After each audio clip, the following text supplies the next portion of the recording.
Jusqu'à 1h, la nuit est à vous sur Europe 1. 2 heures pour se parler, pour échanger vos expériences avec d'autres auditeurs et vous sentir un peu moins seul face à vos difficultés. C'est maintenant au 39 21 où vous serez accueillis ce soir par Quentin et Théo sous l'œil attentif de Philippe Chartier qui veille comme tous les soirs au bon déroulement de l'émission. Et surtout, si un témoignage vous touche, si vous vous retrouvez dans une histoire, eh bien n'hésitez pas à composer le standard d'Europe 1 39 21, comme ça vous viendrez vous joindre à nous, on parlera ensemble. Vous pouvez également, si vous êtes un peu plus timide, nous écrire sur le site www.europe1.fr. Vous allez sur se connecter et vous cliquez sur Caroline Dublanche. Vous pouvez nous envoyer un SMS. Alors, vous écrivez nuit, suivi de votre message et vous envoyez le tout au 7 21 21. Allez, c'est parti pour 2 heures de direct, 39 21. Je vous attends. Jusqu'à 1h sur Europe 1, Caroline Dublanche. Des courriels déjà qui arrivent. Il y a Gabriel qui me dit « Je vous appellerai volontiers, même souvent, mais étant belge, vos auditeurs ne supporteraient pas mon accent. » Mais on a déjà eu des auditeurs belges, ma chère Gabrielle. Puis on aime bien les accents à Europe 1. Donc vraiment, que ça ne soit pas un souci pour vous, réagissez. Au contraire, appelez-nous, ça nous fera grand plaisir. Harmonie qui me dit « C'est avec étonnement que j'ai entendu hier soir la réaction de Perle de Rosée. Je suis touchée. Je n'ai pas pu réagir. J'étais de garde cette nuit aussi. Je l'en remercie et j'espère qu'elle va bien.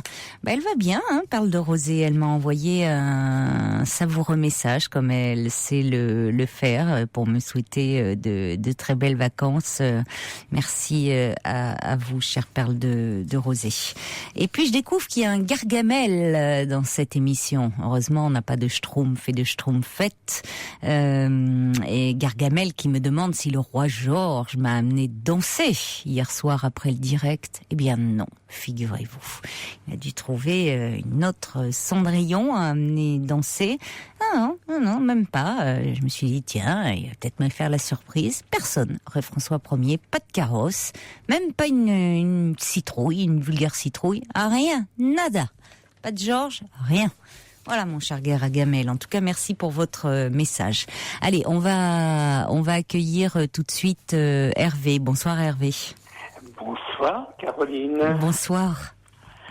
Merci de me recevoir. Mais je vous en prie. Eh bien, je vais vous faire part d'une histoire qui a été la mienne et qui a donc été extrêmement violente lorsque j'avais à peu près 20 ans, une vingtaine d'années. J'étais le 5e enfant d'une famille et tout allait très bien, apparemment pour moi. Et puis un jour, brutalement, un samedi après-midi, je suis retourné dans une campagne qui était la mienne, où j'étais né. Et mon père était un petit peu ivre, emporté, ma mère absente. Et en quelques mots, il m'a fait part d'une manière décousue, dépourvue, sans rien, d'une sorte de révélation. Et il me disait que ma mère avait abandonné un enfant. Alors le ciel s'écroulait, car j'adorais ma maman, j'adorais ma famille, j'adorais tout le monde. Et j'apprenais quelque chose avec quelques bribes. Et ma vie, je suis retournée à mon travail, j'ai été totalement déstabilisée. J'avais des maux de tête hurlant dans ma tête, je ne pouvais pas concevoir ceci, car j'avais été élevé une vingtaine d'années. J'étais le dernier d'une famille de 5 enfants, où il y avait d'autres enfants. Jamais quelque chose n'avait transpiré dans la famille, rien du tout. Nous avions été élevés d'une façon admirable. Ça ne pouvait pas correspondre, voyez-vous, à ce que j'apprenais et je ne pouvais pas comprendre. Et ça s'est résumé en quelques mots. Alors, je ne savais quoi dire, je ne pouvais pas comprendre, car une vingtaine d'années, l'idéal c'était ma mère, puisque j'aimais beaucoup ma mère, mais j'aimais beaucoup ma famille, mais on avait totalement, je veux dire, détruit tout à fait ma vie, parce que c'était quelque chose d'inconcevable, parce que le mot d'abandonner quelque chose pour moi n'était pas concevable, car le mot abandonner pour moi reflétait quelque chose, peut-être quelqu'un qui pouvait abandonner, voyez-vous, c'était quand même un peu péjoratif pour moi. Je veux dire, ça ne correspondait pas avec mes valeurs, alors que les valeurs qu'on m'avait données, c'était des valeurs d'amour, de respect, de grandes choses, et d'un seul coup, on reversait toutes les valeurs que j'avais pu apprendre à travers ma vie de famille. Et je me demandais comment il fallait gérer, qu'est-ce que c'était le soir. J'ai retrouvé mon père, ma mère était absente pour une raison de deuil, et tout le week-end, je suis restée dans un désarroi total, car une vingtaine d'années, on ne peut pas comprendre ça, oui. Car jamais rien n'avait pu apparaître dans ma famille, ni au point de vue famille, frères, oncles et tout, jamais d'allusion, toujours un respect, toujours quoi que ce soit. Et puis, j'apprenais, je ne savais pas ce qui me tombait. Alors, je me suis dit quoi faire, comment réagir, et j'étais pourtant jeune, puisque maintenant j'ai 60 ans, donc c'était 40 ans en arrière. Et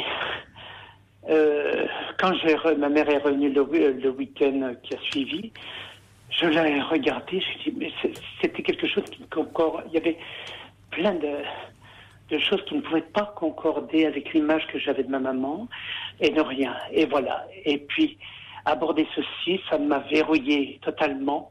Je me demandais si mon père n'avait pas déliré à travers l'alcool, quoi que ce soit. Et oui, c'est ça, parce qu'il était ivre ce soir-là, donc c'est d'autant plus compliqué. C'était pas le soir, c'était le midi. Il n'était pas dans son état normal, donc. Oui, c'est ça. Alors après, je me suis questionné, bien sûr, à savoir s'il n'avait pas déliré, qu'est-ce que c'était, si c'était pas... alors je suis restée dans cette expectative, et puis comme ça ne concordait pas du tout, je veux dire, avec l'image de ma mère, j'ai dit que c'était quelque chose qui pouvait, une projection, que mon père me redit ça, car il savait très bien, comme j'étais d'une nature sensible et artistique déjà, il avait déjà perçu, j'avais une attirance, je crois, enfin pas une attirance, mais je veux dire, je prenais beaucoup, j'avais tendance un peu à être beaucoup plus solidaire des idées de ma mère, voyez-vous, plus que lui. Alors... Oui, c'est peut-être pas un hasard qu'il se soit adressé à vous. Je comprends. Je pense que c'était une réaction de dire... Je l'ai compris parce que depuis lors où j'ai appris ceci, je veux dire, toute ma vie a changé. Toute ma vie a changé dans mes orientations, dans ma façon de faire. Jamais je ne lui ai dit quoi que ce soit, que très souvent je lui reprochais quelquefois de prendre un petit verre, voyez-vous, parce que je lui disais, c'était une image qui ne me plaisait pas, voyez-vous. Oui. Et donc il y avait un non-dit dans une famille, et puis alors j'aurais très bien pu, voyez-vous, avoir une réaction, je veux dire, immédiate, et puis de me libérer immédiatement de quelque chose qu'on venait de me faire tomber sur ma... C'est très compliqué. Non, c'est très compliqué parce que, comme vous dites, ça a touché à l'image de votre mère. De ma maman. Et vous adoriez votre mère. Et de plus, le fait que j'étais le dernier et qu'il y avait quand même toute une famille installée, voyez-vous. Il y avait 4 frères et sœurs installés avec des vos parents, avec des autres familles, avec d'autres choses. Oui, puis ça touche à ce qu'il vous dit, c'est quand même c'est votre père qui vous balance ça, enfin comme une véritable bombe. Et puis il vous parle, il vous balance pas n'importe quoi à la figure, il vous parle d'abandon d'enfants. Oui. Donc c'est terrible, vous qui avez une image de mère justement très tendre, très proche, et là tout d'un coup une mère qui est abandonnée. Donc c'est une image très dure, très explosive. Très déstructurante, oui. Oui, explosive à cette époque-là, parce que si vous voulez, donc à quelque part, bon, bien sûr, de ce jour-là, après, je me suis intéressée à la psychologie, et puis j'ai géré ça de façon, car j'ai travaillé, j'ai continué de travailler, je me suis dit, est-ce que c'est du délire, est-ce que c'est pas ceci? Alors je me suis mis en position d'observateur, voyez-vous. Et qu'avez-vous fait? Parce que vous nous disiez qu'à ce moment-là, votre mère donc était en déplacement, et vous étiez en train de me dire quand elle est rentrée le week-end suivant, qu'est-ce qui s'est passé? Bien, quand je l'ai regardée, ma maman, elle avait une robe qui était bleu marine avec des tout petits points. Vous savez, ces petits points blancs. Oui. Plus petits. Elle était revenue car il y avait eu un deuil dans la famille et ma mère avait été sollicitée pour aller garder. Elle avait donc été absente 2-3 jours.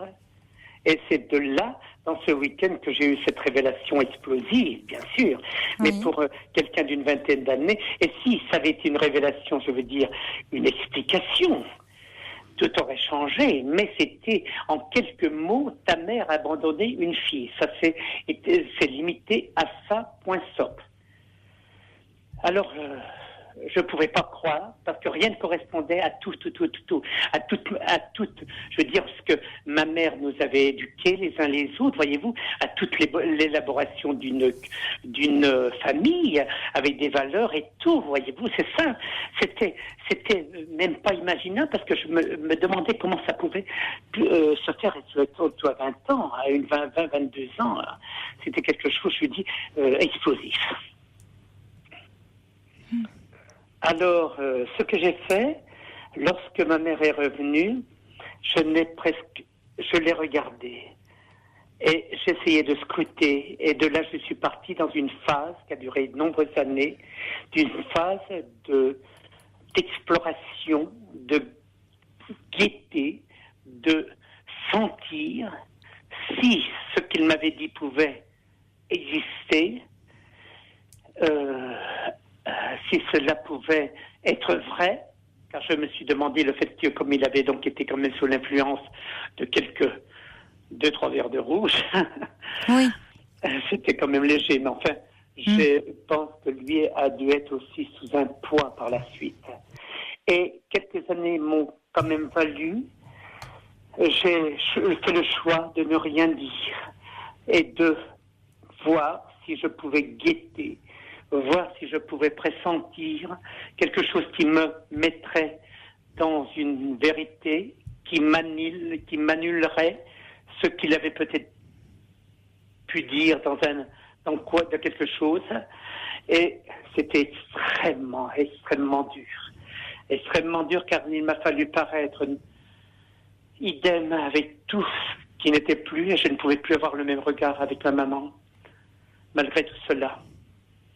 Vous n'en avez parlé à personne, à vos frères, à vos sœurs, pendant 40 ans, vous dites. Non, pendant 40 ans, vous portez... Non, pas pendant 40 ans, mais comme, donc, maintenant j'ai 60, j'avais une vingtaine d'années, donc c'est 40 ans en arrière, la psychologie, voyez-vous, était assez, je veux dire, un peu à ses débuts dans la société, voyez-vous.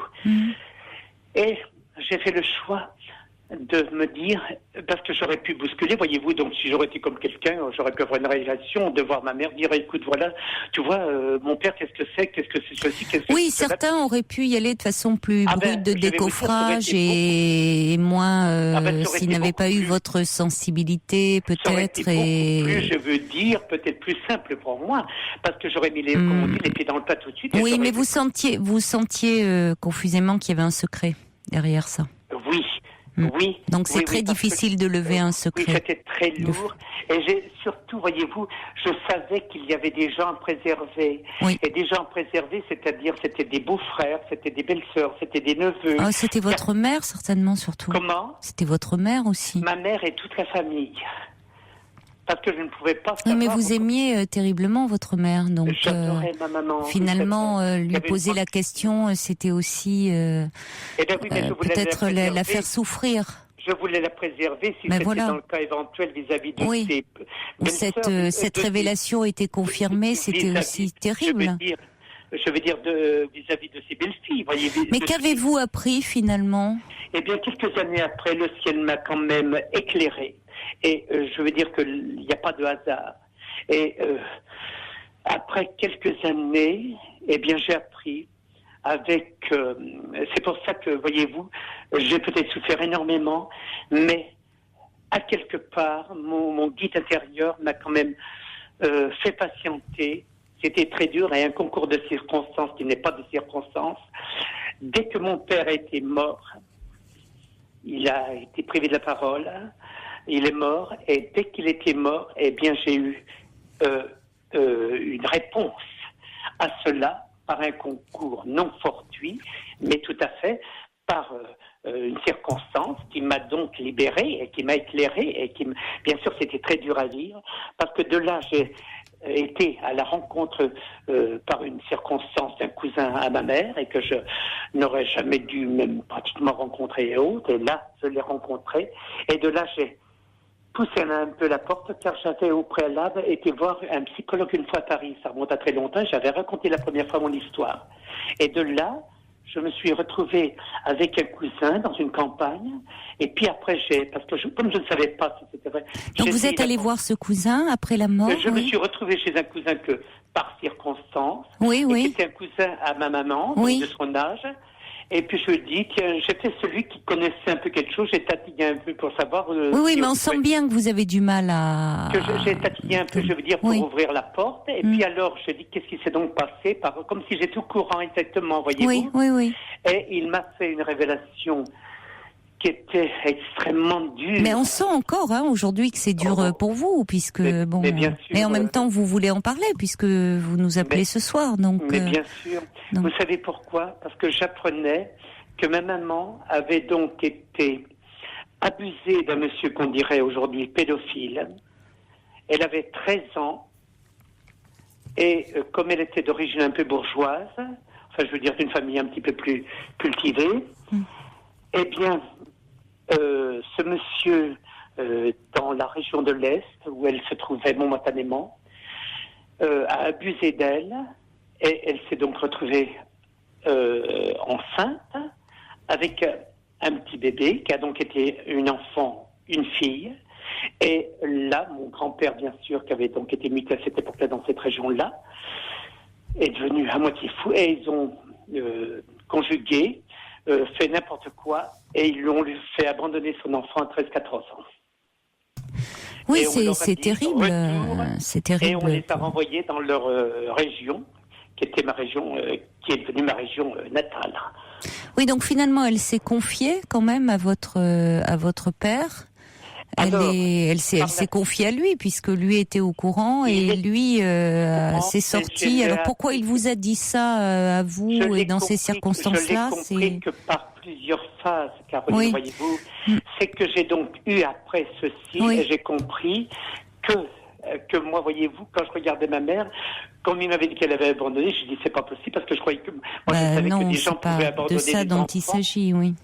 Je croyais que c'était l'image d'une personne adulte qui... C'était encore une enfant, c'est non, mais à 13 ans. J'avais moi une image que quand on abandonnait un enfant, c'était quelqu'un, voyez-vous, je veux dire, de mauvaise vie qui pouvait le faire. Oh là là, mais ce sont toujours des histoires complexes, les abandons d'enfants. Mais moi j'avais une image, je veux dire que c'était un peu immoral, voilà ce que je veux dire. Voilà, je veux dire que moi... oui, en même temps, vous aviez 20 ans. Voilà, mais après j'ai appris beaucoup de choses, que je sais très bien que ça ne se passe pas comme ça, mais pour moi c'était une image immorale, voyez-vous, et même vis-à-vis de la société. Mais ça touchait votre mère. Je pense qu'aujourd'hui, même si on dit ça à une personne dans la société d'aujourd'hui, si on dit qu'une dame abandonne un enfant, je pense que ça reflète quand même un côté toujours un peu immoral, à mon avis. Non, mais j'espère en tout cas que les mentalités ont changé. Il y a toujours une souffrance terrible derrière. Il y a une souffrance, mais je veux dire, c'est une résonance dit, je pense... Enfin, en tout cas, dans l'histoire de votre mère, c'est une histoire tragique parce que derrière, il y a un abus sexuel sur une toute jeune fille, presque encore une enfant, et finalement, elle était victime, doublement victime. Il y a plusieurs victimes dans cette histoire parce que il y a votre mère et puis il y a le bébé qui est issu de cette relation. Et alors après, nous les enfants, parce qu'on a, et moi-même, parce que moi j'étais le seul à recevoir la bombe d'une façon violente, parce que voyez-vous, j'ai voulu énormément mon père de m'avoir dit ça, parce qu'après j'ai reçu ça, qu'après sa mort, et moi je croyais, je savais que c'était, je comprenais pas, voyez-vous, par rapport à ma maman. Et après, c'est-à-dire que c'est toujours quand il y a des secrets, c'est toujours extrêmement douloureux. Et le problème, c'est que souvent ils sortent et quand ils sortent, on se demande de façon parfois extrêmement brutale. Et là, ça s'est fait de façon extrêmement brutale. Et finalement, ça a cassé l'image de votre mère. Évidemment.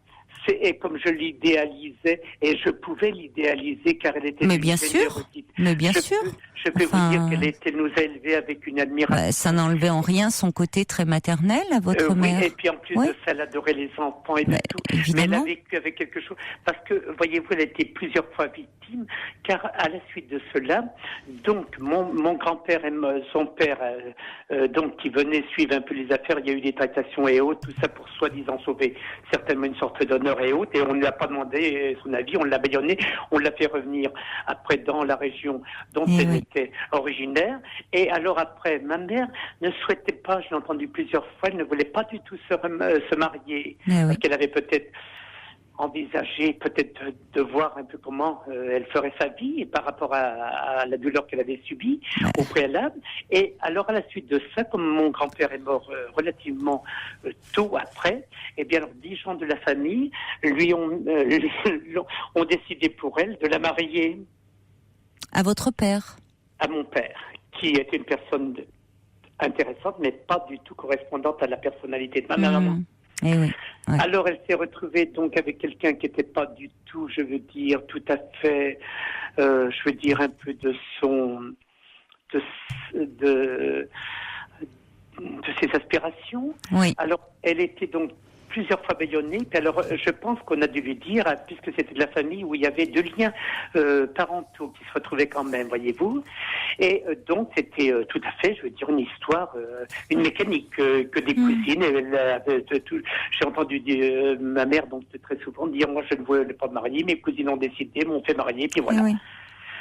Alors, vous avez pu en parler avec votre mère Non.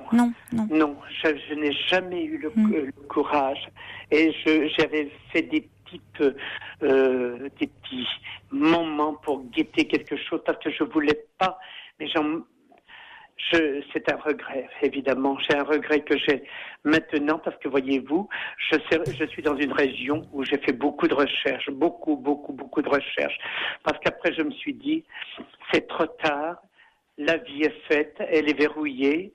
Et une seule fois, je lui ai dit, car nous avions perdu un de mes frères, et elle était très malheureuse, et je l'entourais de toute mon affection, et je l'avais serrée dans mes bras, puis je lui ai dit, je me rappelle toujours, que je lui ai dit, écoute, je sais qu'on t'a fait extrêmement souffrir. Oui, quand même, c'était une façon de dire. Hein. Je crois qu'elle a compris. Oui, finalement, de dire que, au fond, vous saviez. Voilà. Mais j'étais très blessée, parce que je ne pouvais pas. J'étais verrouillée dans le dialogue avec ma maman. Et oui, mais vous savez, Hervé, c'est tout le problème des secrets de famille. C'est que personne n'ose les lever. C'est que tout le monde se sent après, comment dire c'est la culpabilité. Il y a une culpabilité terrible. Celui qui à un moment ose lever le secret, même celui qui n'est pas directement concerné a l'impression presque de commettre un crime, une faute. Tout à fait. Alors, donc parce que par peur soi-disant de faire souffrir, alors que pour votre mère ça aurait été tellement important d'en parler. Mais alors c'était une autre époque, un autre contexte, et puis malheureusement voilà, ça touchait les filles. fille, et puis l'honneur, et puis, vous vous rendez compte, une fille de 13 ans qui se fait violer, c'est terrible, elle est plus vierge, voilà, puis en plus il y a un enfant, enfin il faut cacher ça. Il faut cacher surtout. Mon grand-père avait dit que c'était une chose d'horrible, c'est pour ça qu'il y a eu des tractations avec le géniteur, et le géniteur qui était donc originaire donc de l'Est, et qui était un homme adulte, lui. Certainement 47-50 ans à l'époque, hein. Et parce qu'il l'avait donné pour rendre service quelquefois un peu à sa femme, soi-disant, d'après un cousin qui avait dit ma femme a des problèmes. Il a dit écoutez, moi j'ai ma fille, elle va aller vous rendre 2-3 services. Vous savez les services qu'il nous a rendus, un chapeau. Hein. Et oui, malheureusement. De glaner quelques renseignements. Et puis j'avais quand même un petit peu, quelquefois, un peu amorcé avec ma sœur pour essayer de savoir. Et puis c'est pareil du bout des doigts, parce que je me disais que je voulais pas du tout essayer de faire une certaine révélation si quelqu'un n'était pas au courant, voyez-vous. Hein. Alors j'y allais du bout des doigts, et ma sœur m'avait confirmé d'avoir eu une petite connaissance, mais ma sœur était très, très, très restée discrète. Et vous n'en parlez pas aujourd'hui avec vos frères et sœurs ? J'ai perdu 2 frères. Ma sœur, elle sait que je crois que j'aurais voulu la voir, et ça fait plusieurs années que je ne l'ai pas vue car elle habite une autre région que la mienne. Et j'ai fait des investigations. J'aurais trop voulu retrouver, voyez-vous, cette demi-sœur. Mais maintenant le temps a passé. Non, mais je veux dire même vos sœurs, avec qui vous avez grandi. Eh bien, ma sœur. Voyez-vous, donc, je me suis dirigé dans la psychologie et après j'ai compris beaucoup de choses. C'est-à-dire que vous faites une psychothérapie, c'est ça ? J'en ai fait depuis 40 ans, depuis le jour où j'ai fait ça. J'en ai fait, je me suis orienté dans tout ce qui était comme ça, parce que de pouvoir apprendre à parler, à discuter, d'en dire, et voyez, j'ai encore une souffrance à l'heure actuelle, sauf qu'aujourd'hui j'ai même vu un psychothérapeute aujourd'hui, puisque donc je reprends ça suite à un événement encore douloureux, mais ce qui s'est passé, c'est que j'ai essayé, avec ma sœur, ça passe mal. Ce qui est terrible, Hervé, c'est que vous portez complètement l'histoire de votre mère. Oui. Et parce qu'on sent à quel point c'est... Parce que quand je vous dis ça fait 40 ans, enfin... Là, il y a quelque chose qui... Je sais pas ce qui se passe, mais je comprends qu'avec une histoire familiale telle, vous ayez vraiment besoin d'en parler, de démêler tout ça. Mais quand je sens l'émotion qui vous étreint, vraiment le nœud qui se forme dans votre gorge, je me dis, à un moment, je me dis avec ce travail que vous me dites avoir fait sur vous-même et sur votre histoire... vous devriez pouvoir avoir pris un peu de distance, c'est-à-dire entre ce qui relève de l'histoire de votre mère, qui a été très difficile, et finalement la vôtre. Or, par moments, c'est vrai que la souffrance de votre mère dont vous nous parlez et la vôtre, on sait plus très bien, quoi. C'est-à-dire tout est mêlé. Vous êtes complètement identifié, et ça, c'est embêtant pour vous. Je me suis identifié. C'est vrai que nous avions une très grande fusion. Et mais oui. Je vais vous dire, c'était pas anodin, car vous avez dû sentir que j'avais une sensibilité artistique. Hein. Oui. Eh bien, alors, donc, de cela, je vais vous dire... Oui, vous êtes complètement identifié à votre mère, pas à votre père. Complètement identifié à votre mère, pas à votre père. Je pense que, voyez-vous, ma maman, je suis arrivé au moment où j'aurais pas dû arriver, puisque je suis arrivé, j'étais, moi, comment ça s'appelle, vous savez, tiens, en ce moment, c'est le Tour de France, vous savez, c'est comment ça s'appelle, la voiture balai, le 5e. Je savais pas qu'on disait ça. Comment? C'est pas très joli de vous définir comme ça. J'étais la voiture balai, vous savez, ça c'est le qui a fini la boucle. C'est bien utile, une voiture balai. J'étais la voiture balai. Je savais qu'on disait le bâton de vieillesse, mais la voiture balai... non, mais j'étais aussi le bâton de vieillesse, parce que très souvent, je l'ai entendu 10 000 fois par mes tantes. J'étais la voiture balai, le bâton de vieillesse. Je vais vous dire, faut être courageux. Oui. Alors, donc, à cette époque-là, quand, voyez-vous, ma mère a eu cette grossesse qui était la mienne, qui n'était pas désirée puisqu'il n'y avait pas la pilule, eh bien, j'ai donc pris conscience qu'elle voulait une fille. Et elle a donc été extrêmement déçue parce qu'elle avait donc fait une projection de cette fille qui avait donc été, puisque c'était une fille qu'elle n'a jamais eue, voyez-vous. Et donc, elle m'a apporté, donc, je veux dire, une personnalité avec une certaine féminité. Oui. Alors, je crois que c'était un travail, voyez-vous, que j'ai fait, et que j'ai compris, mais je ne le regrette pas, parce que, voyez-vous, si je n'avais pas eu cette sensibilité, je n'aurais jamais vécu aussi une vie aussi, par ailleurs, très agréable, très intéressante et autres, malgré une souffrance, je veux dire, à travers une souffrance, je veux dire, énorme. Hein. Oui, ça s'entend. Et puis, donc, maintenant, ce qui m'intéresserait donc de vous dire, parce que donc, comme je refais à nouveau un travail psychologique, et il faut quand même que je me débarrasse un petit peu de tous ces maillons, de la voiture balai. Tiens, voilà. Vous auriez aimé des témoignages, hein, je crois. J'aimerais des témoignages pour après partager un petit peu avec eux, mais je voudrais vous dire une chose. Maintenant, j'ai compris à travers un travail psychologique que je viens d'avoir, c'est que je sais simplement que toutes les choses que j'ai eu des déboires dans ma vie, eh bien, cette culpabilité, parce que ma maman, à quelque part, elle a vécu une vie de coupable. Oui, bien sûr. Voyez-vous ? Bien sûr. Parce que toute sa vie, toute sa vie, oui. Elle avait donc ses belles-sœurs, même si elle l'aimait, il y avait le regard. Oui. Et on savait, même si elle était gamine et haute, elle se sentait coupable de quelque chose qui n'était pas, je veux dire... malheureusement. Qui n'était pas, je veux dire... alors qu'elle était tout sauf coupable, évidemment. Elle était victime. Et qu'elle était victime, je ne sais combien de fois. Alors c'est pour ceci que là maintenant je ne l'ai plus. Et voyez-vous, eh bien, j'ai eu beaucoup de choses qui me sont apparues et que j'ai eu des déboires, des difficultés, car inconsciemment, eh bien, je suis un coupable partout. Bah écoutez, Hervé, j'espère que vous allez pouvoir vous libérer, vous aussi, finalement, au fond de cette culpabilité qui est pas tout à fait la vôtre. Hein, il y a vraiment quelque chose, beaucoup de l'histoire de votre mère. Il y a Karima, pour conclure, qui vous envoie un petit message en disant: l'abandon procure des traces indélébiles avec un sentiment de culpabilité.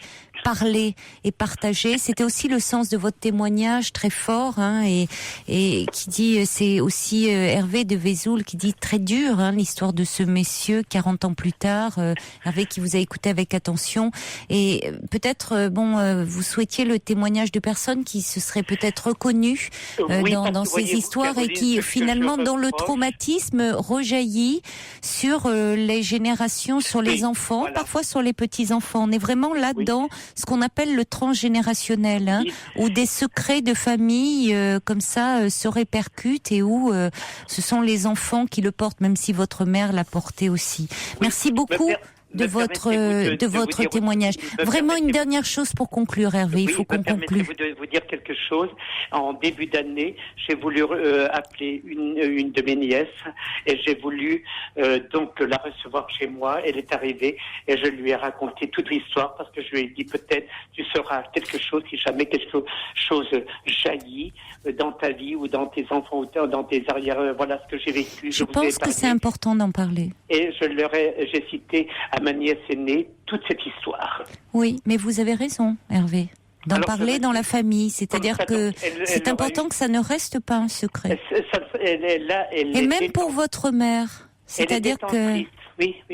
Elle est détentrice, c'était ma nièce aînée. Oui, mais que ça soit parlé, parce que ça fait partie de l'histoire de votre mère et de la vie, que toi qui étais l'aînée de tout, et je me suis libérée partiellement ceci. Oui, continuez à parler, parce qu'on sent à quel point vous avez un besoin de parler. Il y a des auditeurs, parce que vous savez pourquoi? Oui, mais on a entendu le message, Hervé, et vraiment au 39-21 jusqu'à 1h, si des personnes se sont retrouvées dans ce témoignage où peut-être comme ça il y a eu malheureusement des personnes qui ont dû abandonner leur enfant parce que il y a eu un viol, une agression sexuelle, une relation parfois qui était voulue, mais ça ne convenait pas à la famille et la famille a fait pression pour que la jeune fille confie son bébé à l'adoption. Vous pouvez témoigner au 39-21. Merci beaucoup, Hervé, de votre témoignage. Au revoir. Train, Hey Soul Sister.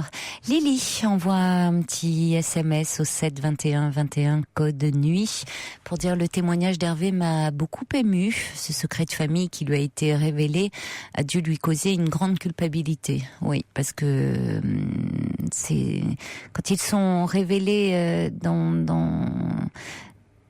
de cette façon-là, hein, avec cette violence-là, finalement, c'est toujours traumatisant. Et de toute façon, il faut bien se dire que les secrets finissent toujours par transpirer. Donc, et ça finit toujours par revenir aux oreilles des intéressés, et souvent de façon pas bienveillante en général. Voilà, c'est pas fait. On peut se poser la question pour des motivations.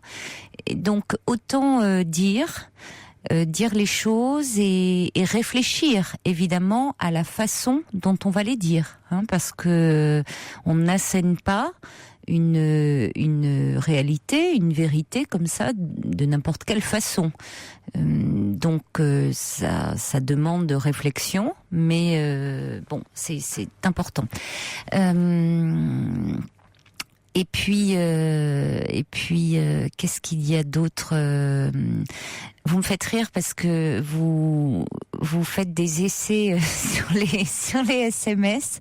Alors je reçois Manon de la Moselle. Bon, il est bien arrivé votre message, mais en général les réactions c'est pour des réactions à des témoignages. Je vous le précise parce que sinon au cours d'émission c'est un petit peu curieux. Alors il y a quelqu'un qui me dit mon premier SMS en 2 ans de fidèle écoute pour vous dire que je suis ravie de vous retrouver chaque soir du bord de mer d'où je suis, votre voix apaisante.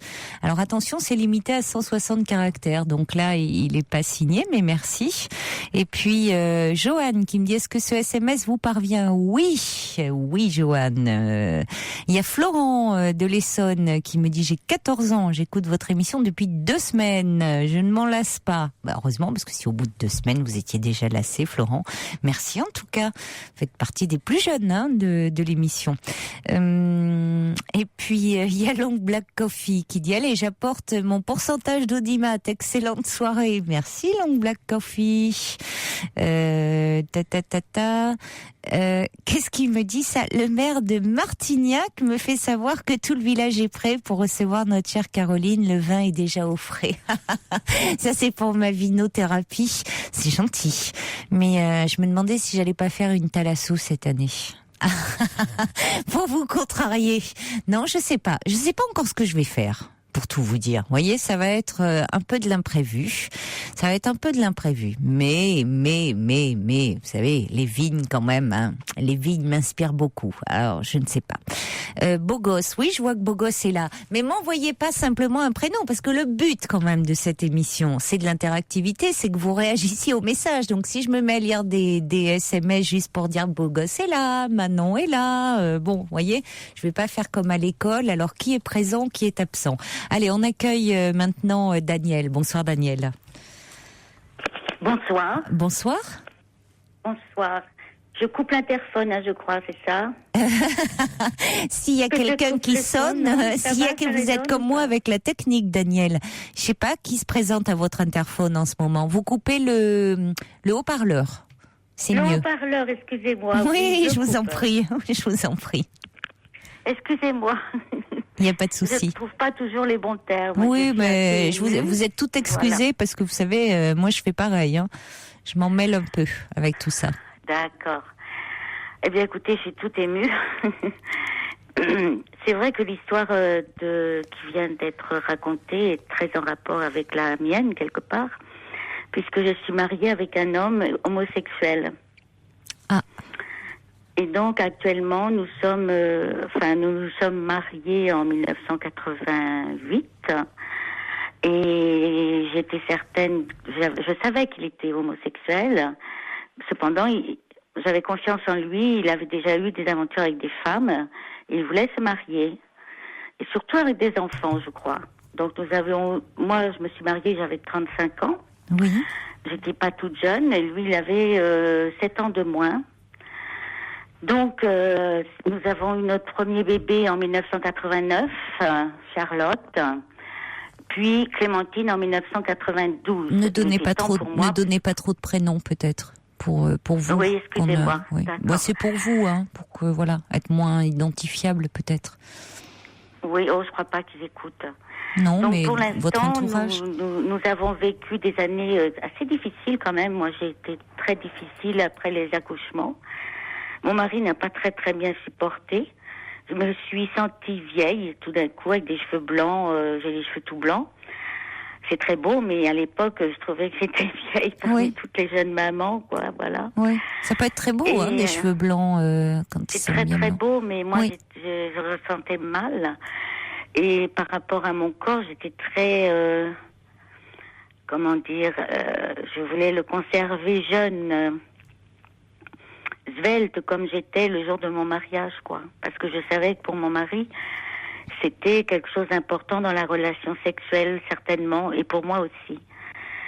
Puis, nous avons eu des grosses galères, que ce soit dans le travail, il a perdu son travail, etc. Moi, j'ai fait des dépressions, coup sur coup, liées à la relation avec ma mère, d'ailleurs. J'ai fait des thérapies, pas mal.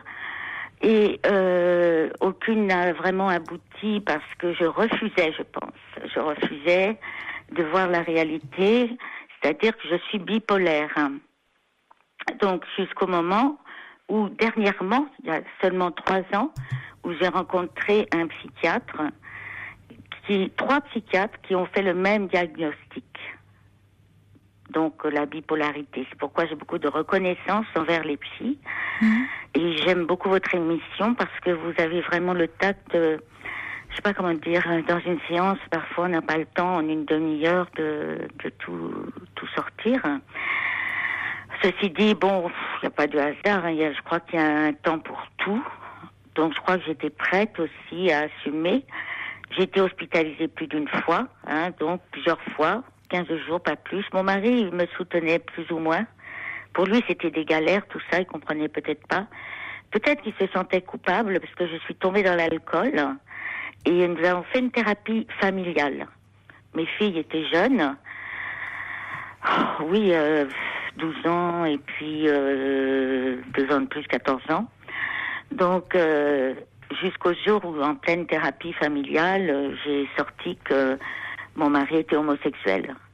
Devant vos filles, donc? Oui, c'était très difficile. J'ai beaucoup pleuré. Et après, mon mari m'a dit, « Tu souffres beaucoup, n'est-ce pas ?» J'ai dit, « Oui, je souffre beaucoup. » Cependant, nous avons tenu jusqu'à maintenant qu'à un cas. Donc, nous sommes en 2010. Et en 2003, il avait annoncé à toute ma famille qu'il voulait divorcer. Donc, il n'est pas venu à un repas de famille. Et maintenant, là, en 2010, enfin, ça fait 2 ans, il m'a annoncé qu'il ne finirait pas sa vie avec moi. Qu'il avait rencontré l'amour de sa vie. J'ai dit oui, où? Très loin. En Espagne, par là. Et en fait, pour moi, ça a été la catastrophe. Parce que ça correspondait pas du tout à mes idéaux de famille harmonieuse, on va dire. Donc, aujourd'hui, nous sommes en vacances. Sauf moi, là, je viens de finir mon travail, donc je suis toute seule. Et, comment dire, mes 2 filles sont parties toutes les 2 en vacances. Elles ont 20 ans et 18 ans maintenant. Elles ont pris ma voiture. Elles sont parties à Toulon chez une amie.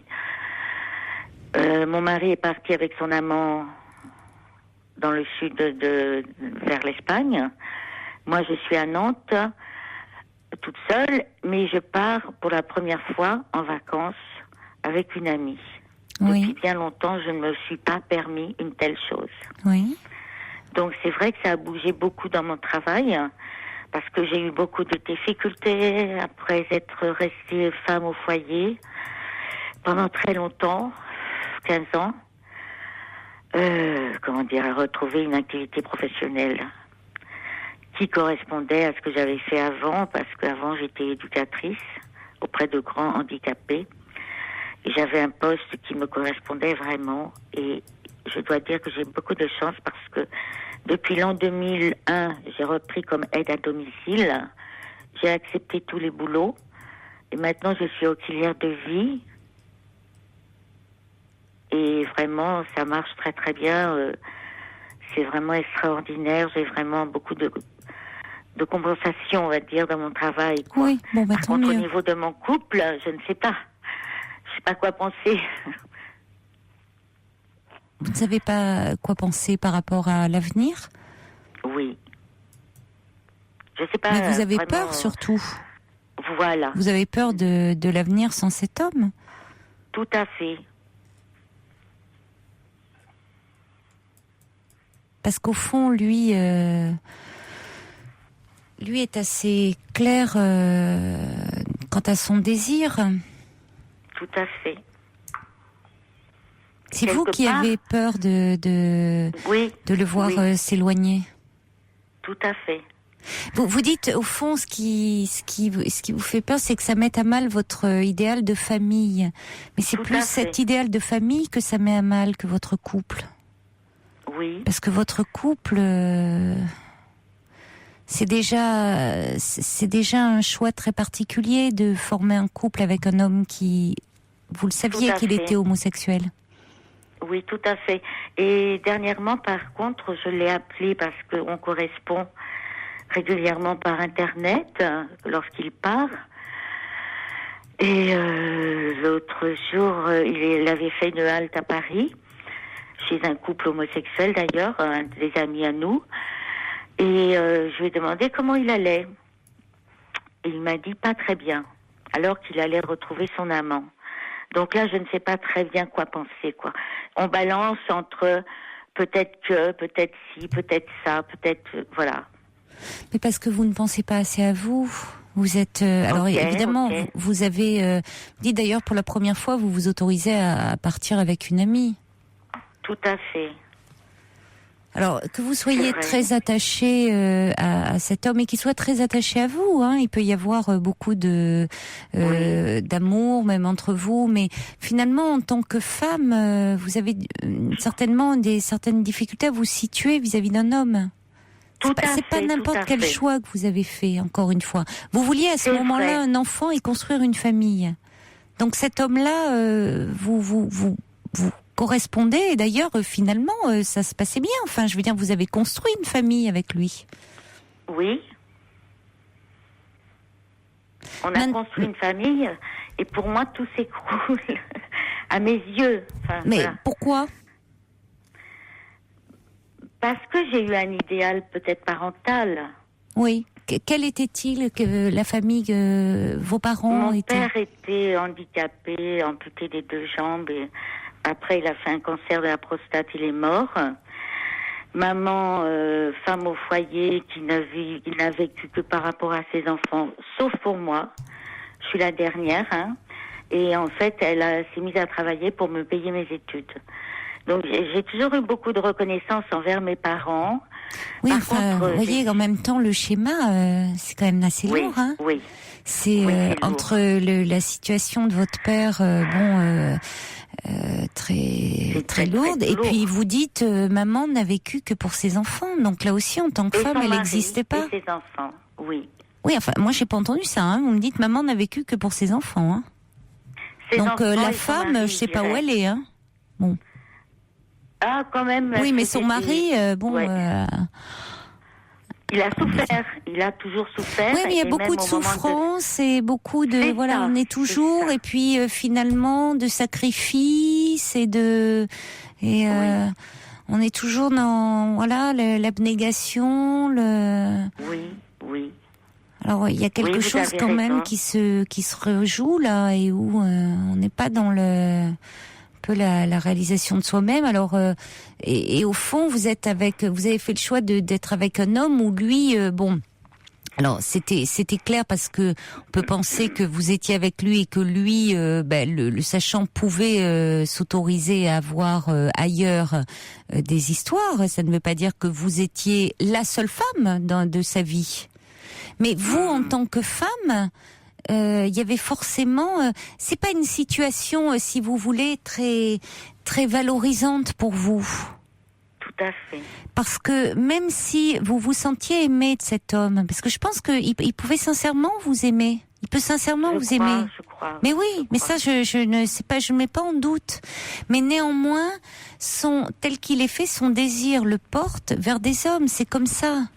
Donc, à un moment, en tant que femme, c'est aussi important d'avoir sur soi un regard d'un homme désirant.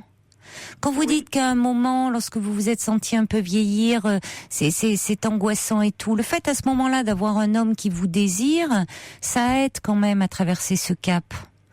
Ben là, et là, du mal à passer là. Oui. Ben oui, mais là forcément, et si vous voulez dans votre rapport à la féminité, c'est quand même compliqué d'avoir un homme qui, de fait, est attiré par les hommes, même s'il y a de l'amour entre vous. Je suis d'accord avec vous parce que je suis tellement mal que j'ai pris 12 kilos. Mais oui, mais ça me surprend pas. C'est vrai? Non? Alors comment les perdre? Enfin, je veux dire, il faut que je casse. Mais comment les perdre? Il faut vous délester de pas mal de choses et en particulier, je crois que vous en tant que femme, votre féminité, elle est pas valorisée dans cette relation. Non, pas du tout. Daniel. D'ailleurs, il m'insulte tout le temps. Ben oui, mais voyez, c'est quand même. Il ne me regarde pas. Mais non. Et mes enfants m'envoient promener. Oui, mais parce que pour vos enfants, ça doit pas être simple de vous voir en tant que mère, finalement, de ne vous voir qu'en tant que mère, et si peu exister en tant que femme. C'est pas ça. Un exemple, finalement, pour eux, pour l'avenir, surtout voyez. Elles sont très aguichantes, elles sont très jolies. Je les laisse vivre leur vie. Je ne fais pas comme ma mère qui m'a empêchée de vivre. Oui, donc en plus, ce sont des femmes, des jeunes filles.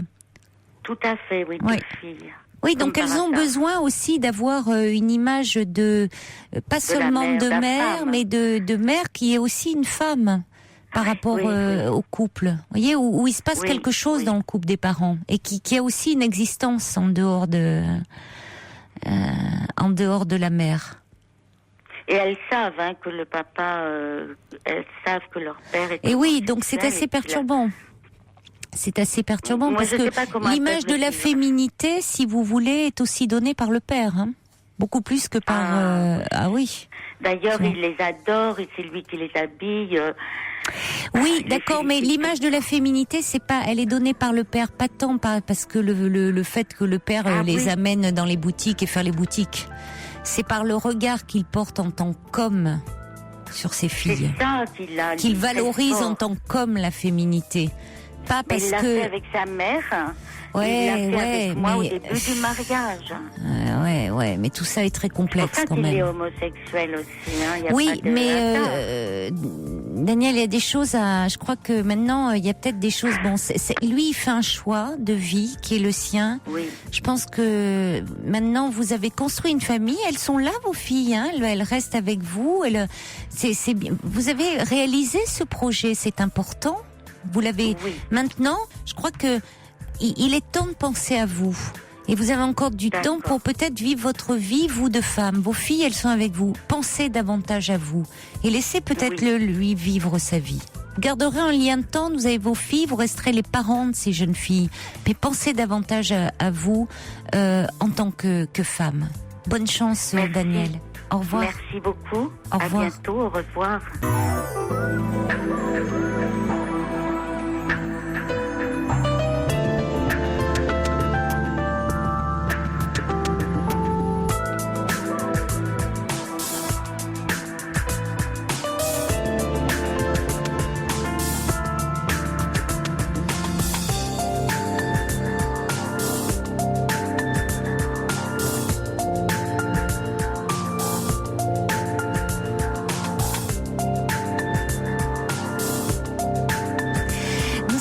ensemble et en direct, bien entendu, sur Europe 1 jusqu'à 1h. Place à vos appels au 39 21, à toutes vos réactions également sur le site www.europe1.fr. Alors quelqu'un me fait remarquer par SMS effectivement que c'est pas se connecter. Vous allez sur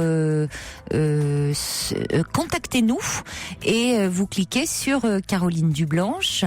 Et alors des courriels qui arrivent. Le Trublion me dit me souhaite de jolies vacances ainsi qu'à Lily, et il me dit avec Moumoun nous avons 52 podcasts de l'émission à réécouter et nous ne nous en priverons pas. Mais sachez que l'émission continue pendant tout l'été. Dès lundi à ce micro, vous retrouverez Caroline Veil jusqu'à fin juillet, et à partir du mois d'août, c'est Sophie Peters qui prendra le relais, et moi je serai de retour le 23 août. Également Vent du désert qui me fait un petit coucou pour souhaiter de belles vacances. Merci. Florence aussi qui dit j'aurais plein de choses à dire, plein de choses à apprendre de l'écoute des autres. N'hésitez pas un soir à appeler Florence. Merci à Constance également, et puis Michel qui dit comme je vous écoute tous les soirs. Michel envoie un SMS au 7 21 21 code nuit. N'oubliez pas, c'est pas code nuit, c'est vous écrivez nuit, votre message, et vous envoyez le tout au 7 21 21. Il dit moi je vous propose ma modeste contribution, une blagounette chaque soir à partager. Pourquoi pas. Il y a également des petits messages qui arrivent encore. First Lisa me dit vous ne citez plus notre ami le subversif, ne livre-t-il plus ses analyses? Et non, il est parti en vacances. Il a envoyé ça, c'était juste en fin d'émission la semaine dernière. Il souhaitait de très belles vacances à tous. Et il y a Ava qui disait avec quelle délicatesse, quel amour Hervé nous a conté l'histoire de sa mère dans toute la beauté qu'il a recréée et toute son émotion riche d'empathie. Il y a également Jérôme du Nord qui m'a envoyé un petit message. Sergio qui dit et moi, depuis le temps, j'ai dû vous envoyer des milliers de SMS. Les avez-vous reçus? Oui, et je les ai même lus à l'antenne. Dalton est là ce soir. Choupi du 56. Il y a également le Corsaire de Saint-Malo. Et puis, il y a Adrien. J'ai pas compris votre message, Adrien. Vous dites, vous me dites, pourquoi dites-vous que valoriser la féminité d'une personne de sexe féminin, c'est valoriser sa beauté? Pensez-vous que les personnes de sexe biologique féminin, n'étant pas féminines, n'ont pas de beauté? Je vous trouve dangereusement essentialiste. Écoutez, on entend vraiment ce qu'on veut entendre, parce que je n'ai jamais dit que valoriser la féminité d'une personne de sexe féminin, c'était valoriser sa beauté. J'ai jamais dit ça, Adrien. Vous pouvez réécouter. J'ai dit que c'était important pour Daniel d'être valorisé dans sa féminité, et que dans son couple, il y avait quelque chose qui certainement manquait à ce niveau-là. J'ai pas parlé de beauté. Allez, on va passer un peu de musique, et puis après nous accueillerons Marie, je crois. En gare, version originale. Et qu'est-ce que... Oui, non, pardonnez-moi, je suis en train de... Oui, il y en a un qui me dit arrêtez de dire eux, mais c'est vrai que je suis en train de lire vos SMS, et parfois, quand un message, même souvent, pour ceux qui utilisent l'informatique, quand un message arrive, ça saute et tout repart à zéro, donc je fais défiler ma souris, et puis vous savez, je suis pas une pro de l'informatique, donc effectivement, il y a des petits blancs. Donc, qu'est-ce que j'ai d'autre? c'est Murat qui me dit, je suis patron chauffeur, je fais du transport frigorifique de nuit. Votre présence à la radio me rassure tous les soirs. Et puis j'ai eu un petit message qui était charmant, qui me dit, il y a beaucoup aussi d'animaux, de bêtes qui écoutent cette émission tous les soirs. C'est vrai qu'il y a beaucoup d'amis des chats, beaucoup de chats qui écoutent. On a parlé du trublion avec Momoun. Il y a des chiens aussi. Alors il dit, pensez à eux. C'est vrai que les vacances sont souvent une période difficile pour nos amis les bêtes. Quand ils sont bien traités, ils partent en vacances pour les plus chanceux. Et puis malheureusement, beaucoup sont abandonnés à cette période de l'année dans les refuges. Donc je vais pas m'adresser à, de toute façon, ceux qui voudront les abandonner, ils n'écouteront pas. Mais peut-être, si vous vous sentez un peu seul, si vous vous dites, si vous avez le projet d'accueillir un petit compagnon, bien allez faire un tour dans les refuges de la SPA parce que ils sont très nombreux à chercher une bonne maison et des maîtres accueillants. Allez, on va tout de suite accueillir Marie. Bonsoir Marie. Bonsoir Caroline, merci Bonsoir. de me recevoir. Je vous en prie. Je vais vous raconter ma petite histoire. De toute façon, ça ne doit pas être la première fois que vous en entendez là-dessus. J'ai fait la connaissance il y a environ un mois d'un garçon. Et malheureusement, j'ai reçu un coup de foudre et il est marié. C'est ça le gros problème, et là, c'est qu'il est marié. Alors je pensais faire marche arrière, mais malheureusement, je me suis prise au jeu. Seulement, je le bois rarement, je pleure plus que ce que je ris.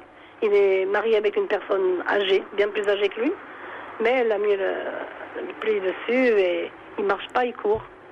Alors, moi je me dis, bon, jamais lui, il m'aimait pas beaucoup, mais maintenant, soi-disant, il m'aime énormément. Mais vous voyez, encore aujourd'hui, je ne l'ai pas vu du tout de la journée, même pas un coup de fil, même pas rien. Et moi, je me sens que je suis en train de tomber malade. Alors, je voulais vous demander, que puis-je faire pour m'enlever ces obsessions? Vous l'avez rencontré quand, Marie? Je l'ai rencontré il y a à peu près un mois. J'étais à l'arrêt du bus et il m'a dragué, disons, voilà. Et moi, je me suis retournée pour l'envoyer balader. Et là, à ce moment-là, j'ai eu un coup de foudre. Voilà. Ça a été quelque chose, c'est une chose que je n'ai jamais connue. Oui, vraiment, ça arrive. J'ai ri pour les autres, je riais pour les autres, je faisais des conseils aux autres. Et moi, j'ai eu le coup de foudre. Oui. Voilà.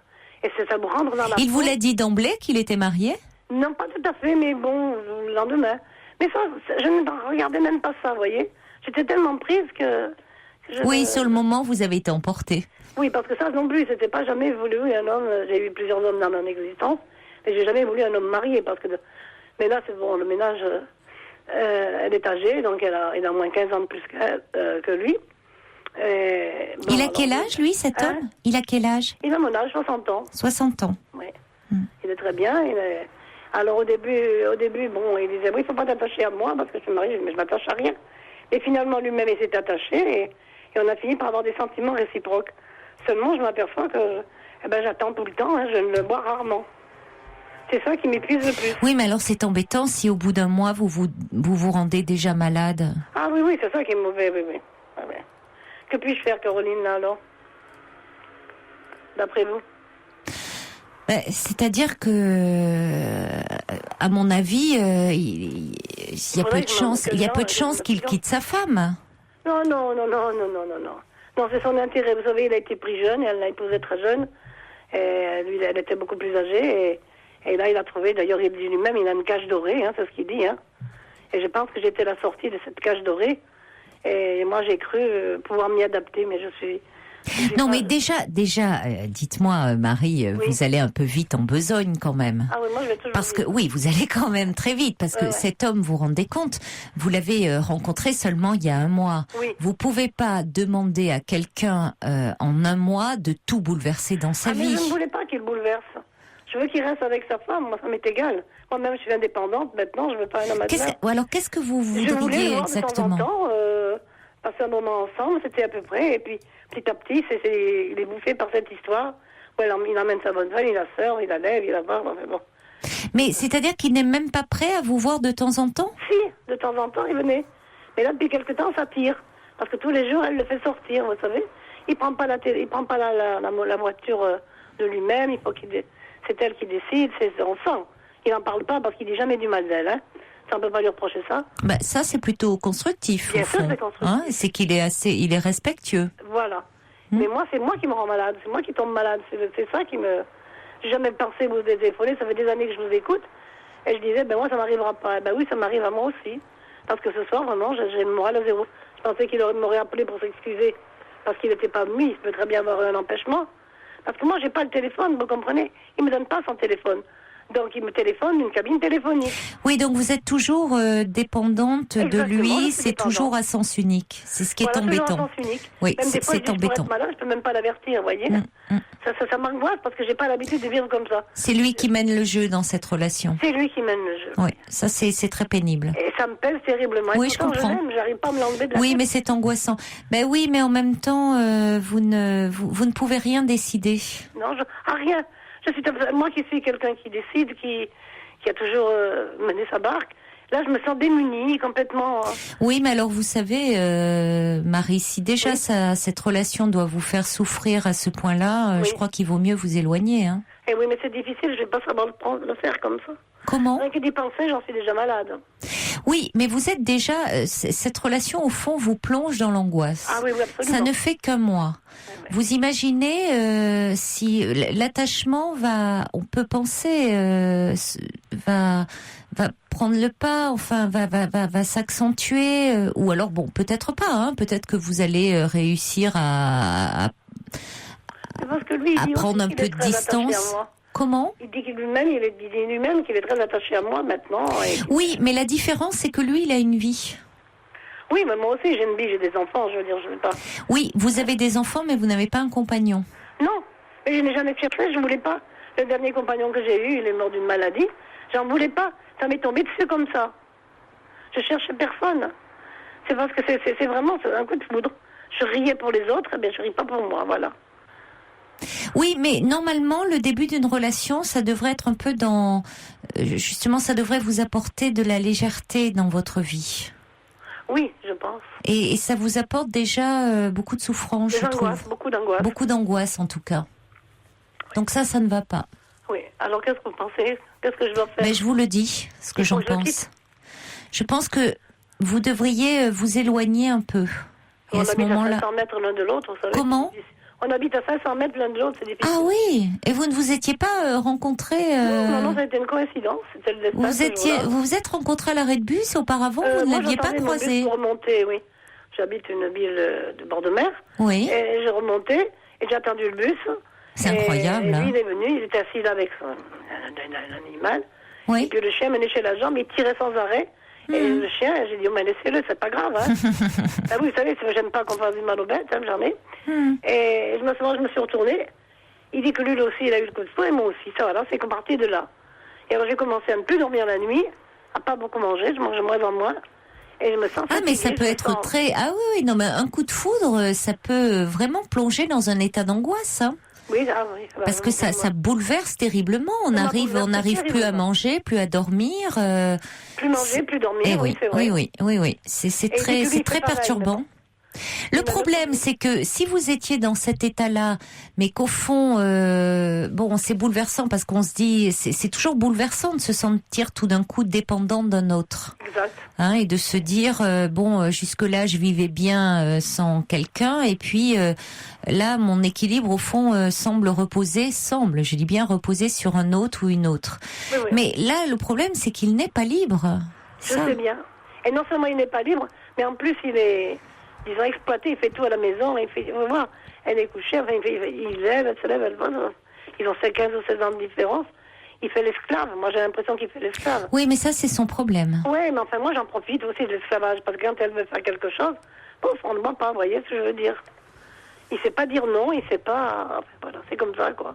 C'est ma faute, c'est moi qui suis tombée dessus, hein, c'est pas un problème. Non, c'est pas votre faute, Non. Marie. C'est pas, il y a pas à parler de faute. Écoutez, c'est comme ça. Vous étiez à l'arrêt de bus, vos regards se sont croisés. Enfin bon, le chien finalement a joué les médiateurs entre vous. Exactement, oui. Bon, vous avez une attirance irrésistible. Ah, irrésistible pour moi, Maintenant, vous pouvez, écoutez, éviter de l'appeler là pendant quelques jours. Vous Oui, allez bien je voir. peux pas À mon l'appeler. avis, il va vous appeler et vous pouvez lui en parler. Dire oui, de toute façon vous pouvez pas l'appeler, pardon. Non. C'est vrai que vous ne pouvez pas l'appeler. C'est ça que ça me pèse Mais aussi, quand il va vous appeler, dire moi ça me pèse. Parce que au fond, je ne décide de rien. C'est vraiment, je n'ai même pas un numéro où te joindre. Non. Parce que vous pourriez au moins avoir un numéro de portable.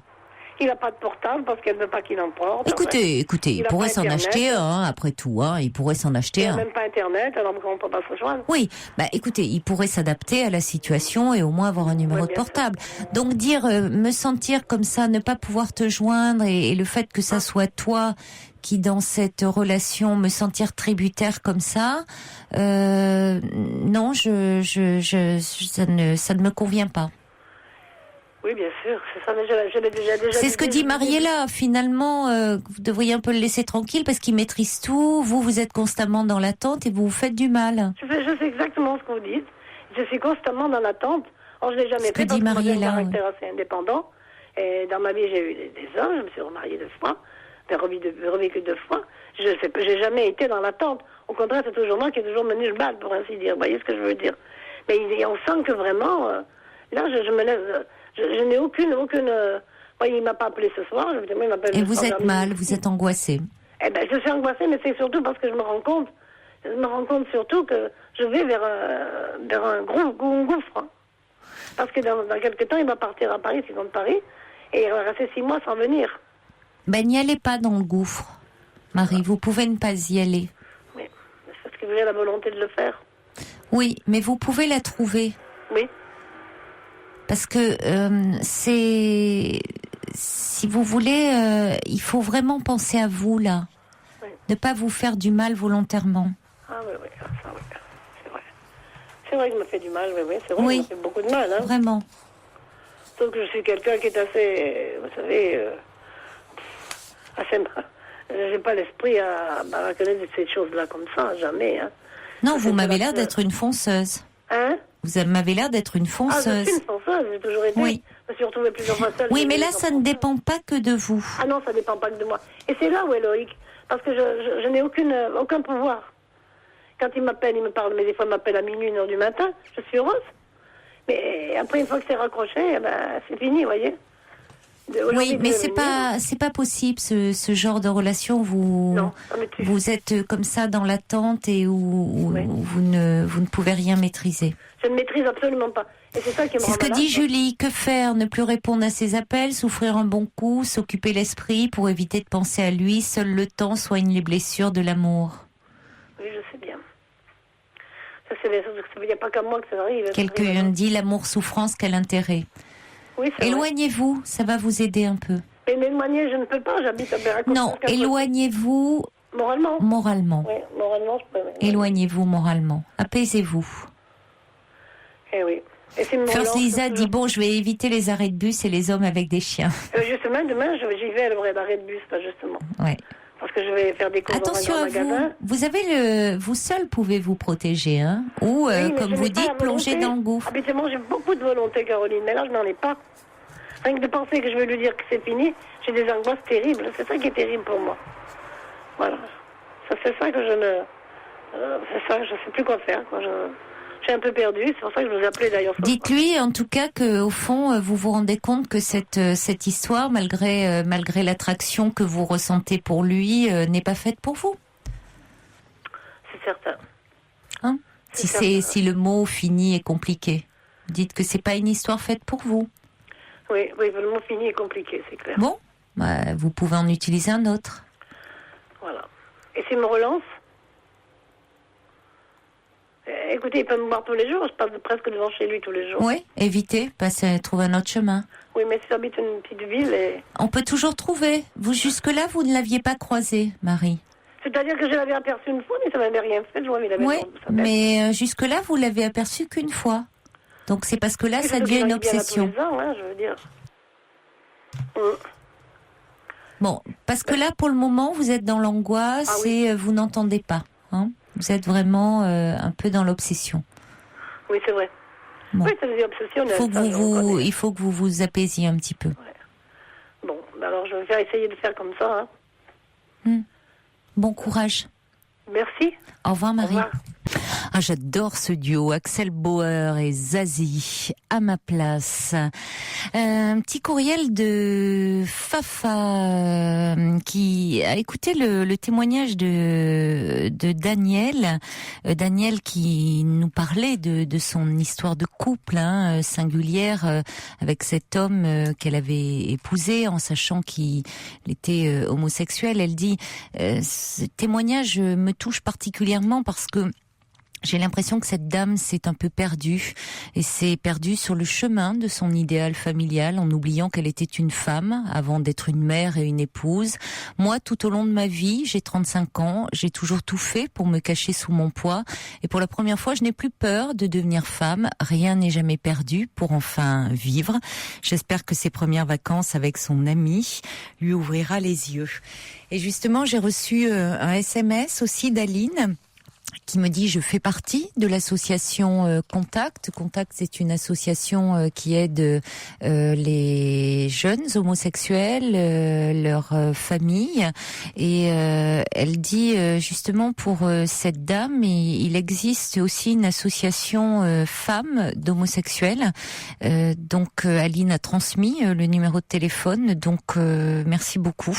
On va transmettre le numéro à Daniel. Je connaissais l'association Contact, on a souvent donné le numéro de l'association à l'antenne, mais je ne savais pas qu'il existait une association comme vous nous l'indiquez, donc on va le noter précieusement.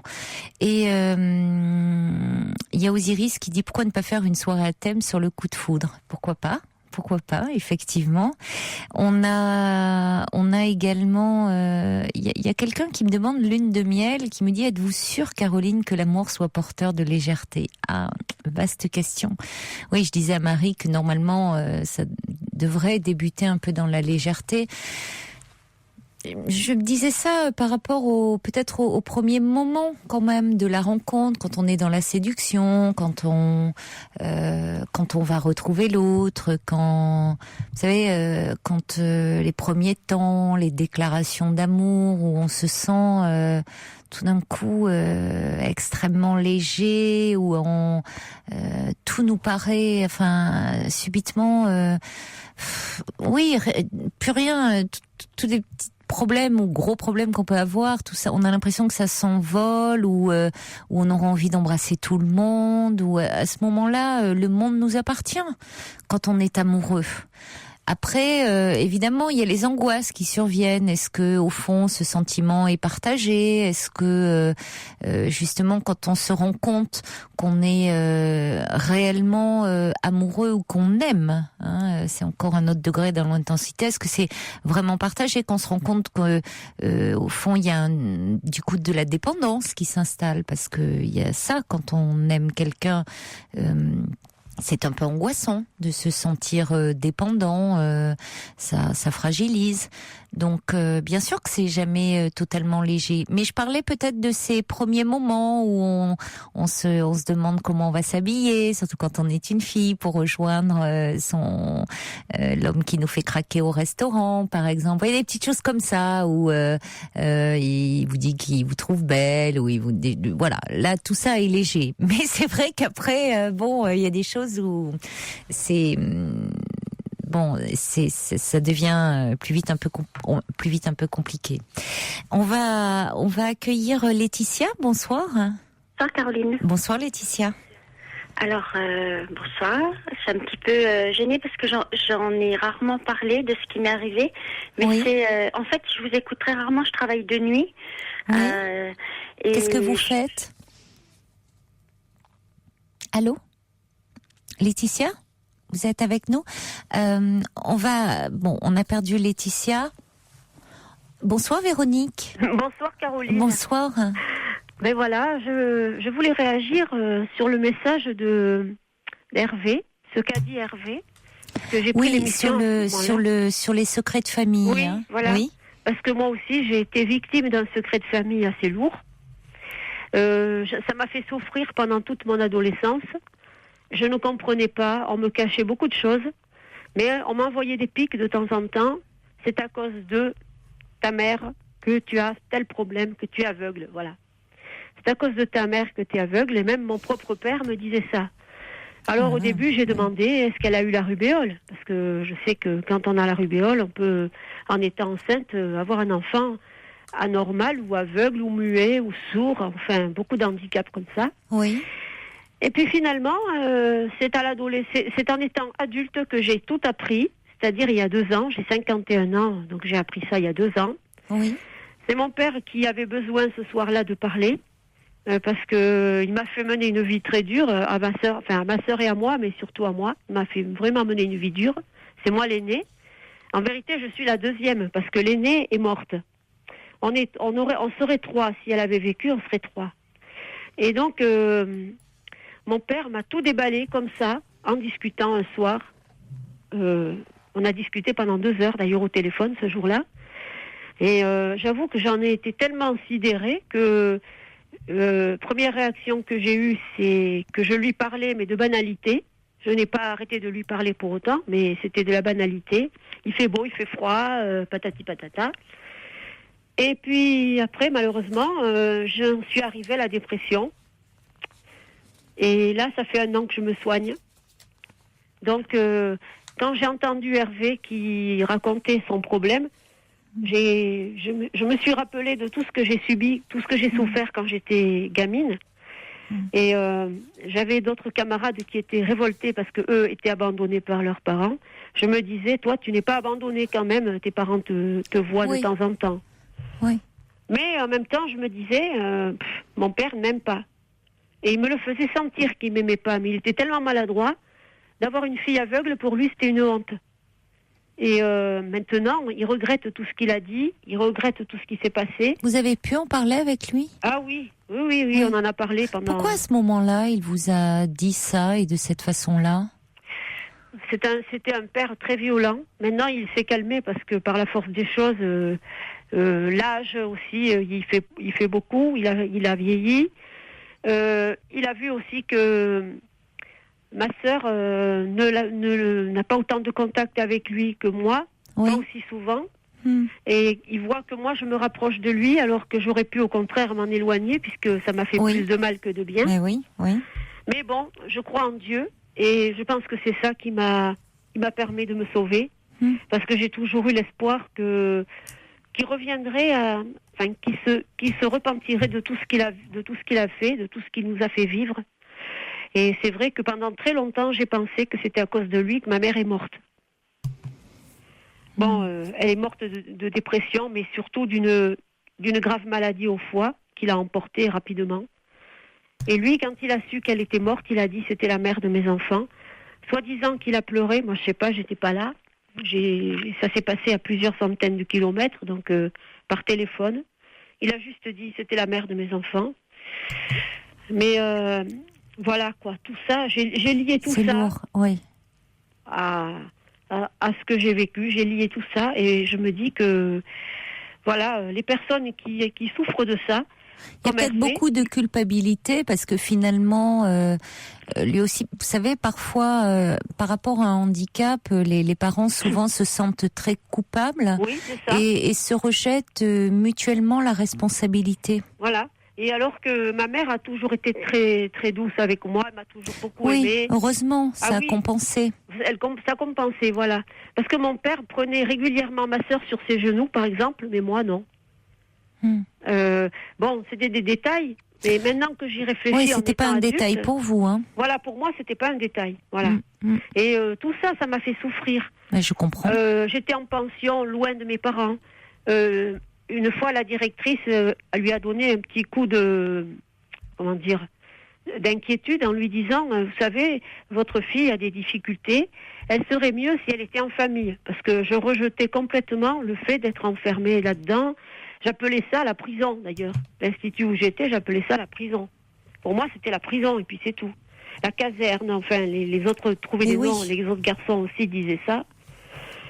Et c'est vrai qu'il n'a pas voulu faire l'effort, parce que, par exemple, il aurait pu travailler de manière stable, dans un endroit stable, et puis j'aurais pu rentrer le soir à la maison, comme font beaucoup d'enfants. Oui. Mais non. Lui, il disait que les chantiers lui rapportaient beaucoup d'argent.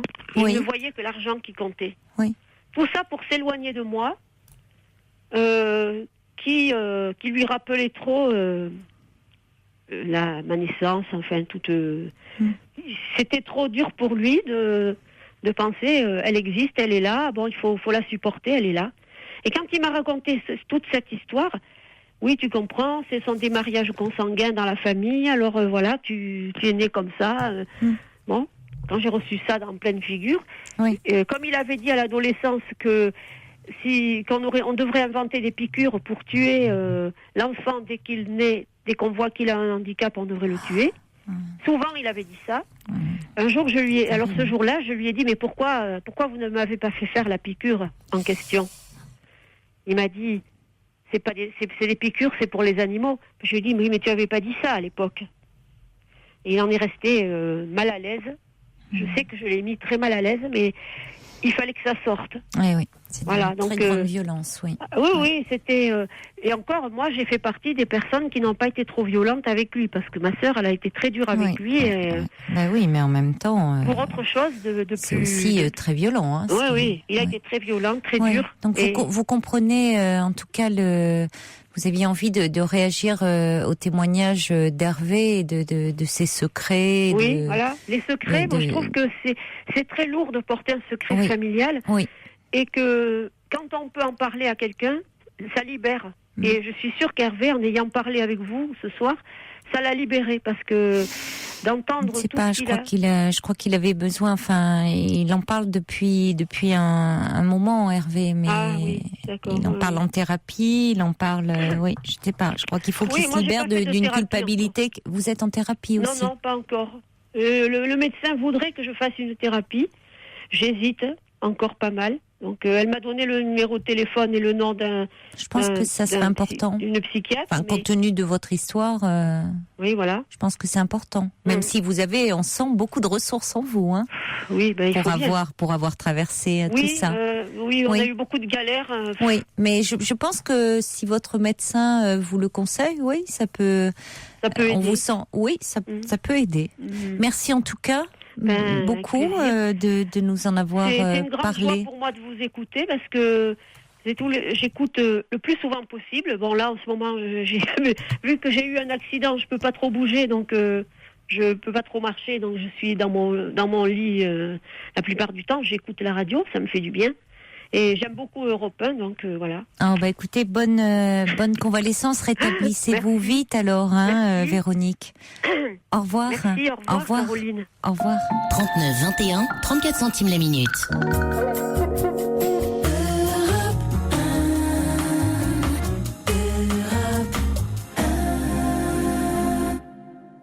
Bonsoir Émilie. Bonsoir. Bonsoir.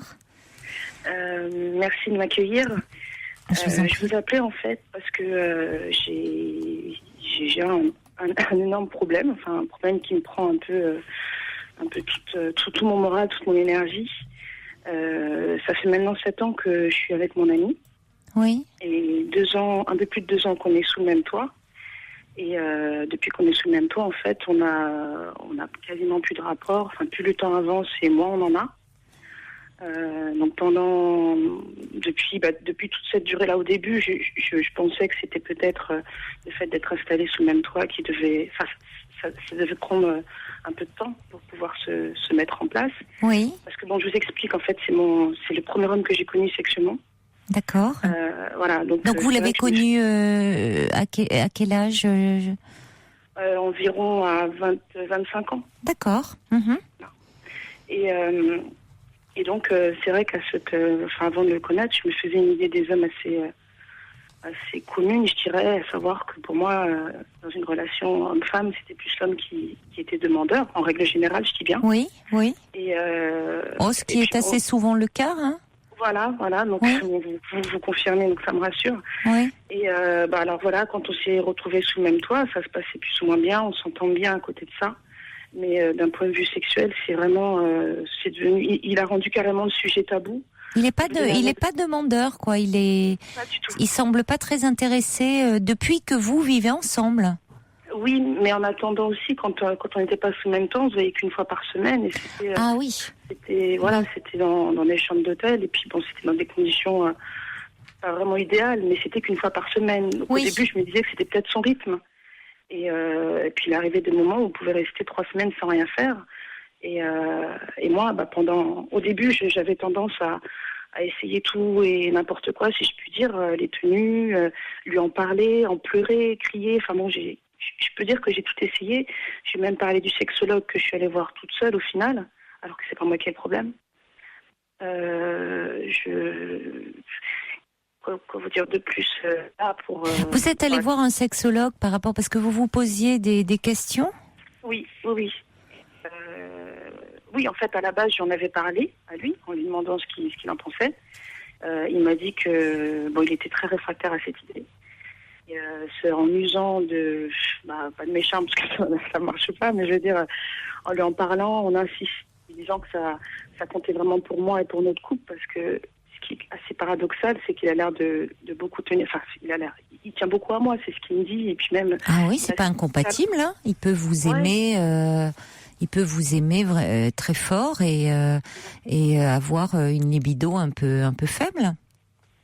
Mais là, je veux dire, ça tombe vraiment vers le quasi nul, quoi. Et puis j'en prends vraiment un coup. Mon côté féminin en prend un coup. J'avais tendance à être assez féminine, prendre soin de moi, et puis maintenant. Oui, du coup, vous avez moins envie, vous relâchez. Voilà. Enfin, de prendre soin de vous. Je veux dire de prendre soin de votre corps, Ouais. Vous lui en avez parlé? Oui, à maintes et maintes fois. Pas plus tard qu'hier soir, justement, ça a été l'objet d'une énième dispute, puisque je dis peut-être que le terme sexologue lui faisait peur, alors j'ai parlé d'un conseiller conjugal. Oui, peut-être. Quand j'entame ce genre de discussion, il est là, il regarde dans le vide, il ne me répond pas. Il ne vous répond pas? Non. Mais oui, c'est embêtant ça, parce que ça... c'est embêtant de se trouver face à quelqu'un qui est sans réponse. Ah oui, mais c'est ça. Est-ce que vous lui parlez à ce moment-là de ce que vous ressentez, de dire qu'au fond il y a une frustration qui s'installe chez vous, que non pas que vous doutiez de son amour pour vous, mais que finalement vous n'envisagez pas au fond de rester, de former un couple comme ça sans sexualité. Je lui ai dit hier qu'il était en train de perdre. C'était pas la première fois que je lui dis. Et puis, je suis même en train de me demander s'il ne devient pas homosexuel. Vous lui avez demandé s'il ne devenait pas homosexuel? Je me le demande à moi, et hier, je lui ai dit assez violemment, oui. Parce que, ça c'est agressif. Ouais. Mais je suis arrivée à un stade où je sais plus quoi faire parce que j'ai pas de trame, si vous voulez, j'ai pas d'expérience. Ça n'a rien à voir, hein, je pense, avec l'homosexualité. Enfin bon, je connais pas votre ami, en même temps. Mais vous savez, il y a cette idée communément, que les hommes auraient un gros appétit sexuel et donc seraient très demandeurs. Il y en a qui sont pas forcément très intéressés par la sexualité, enfin, qui peuvent se contenter de rapports sexuels pas très fréquents. Et alors là, vous dites c'est quasiment pas du tout, c'est-à-dire vous avez, par exemple, la dernière fois que vous avez fait l'amour, c'était quand? Alors là, pour vous donner un exemple, je suis partie 10 jours en vacances, toute seule, auprès de ma famille. Avant que je parte, on va dire peut-être une semaine avant de partir, il s'est absolument rien passé. Je n'en ai pas parlé parce que j'ai pas non plus envie de lui mettre la pression et tout le temps parler, ça pourrait encore plus l'histoire. Je suis revenue là il y a 4 jours et c'est justement ça qui a été l'objet de notre dispute hier, parce que je comprenais pas pourquoi une semaine avant, les 10 jours passent, pendant qu'on s'était au téléphone, il n'y avait même pas une petite allusion à cela. Et à mon retour, encore le néant. Est-ce qu'il est tendre avec vous? Oui. Ça, c'est important. Moi, je pense que ça serait bien que vous alliez un peu en parler, mais surtout là, parce que vous voyez, sinon vous allez tomber dans des paroles extrêmement blessantes, extrêmement dures et qui vont l'atteindre. Parce que faire référence à une éventuelle homosexualité, ça peut être très blessant pour lui. En fait, j'ai envie de le faire réagir. Oui, je comprends. Violent. Mais oui, c'est parce que vous tombez face à quelqu'un qui ne réagit pas. Donc vous allez en avant et le faire réagir. Dites-lui, c'est important qu'on en parle, je doute pas de ton amour, mais je conçois pas d'être dans un couple où il n'y a pas de sexualité. Bon courage. Merci. Bon courage, Émilie. Au revoir. Voilà, c'est la fin de cette émission. Exceptionnellement, demain, je vous l'ai dit, pas d'émission. Vous avez rendez-vous avec Thierry Lecamp pour les Francopholies de La Rochelle. Dès lundi, à ce micro, vous retrouverez Caroline Veil. En août, c'est Sophie Peters qui prendra le relais. Et j'aurai, quant à moi, le plaisir de vous retrouver le 23 août. Je vous souhaite un bel été. Prenez bien soin de vous. Je vous embrasse très fort.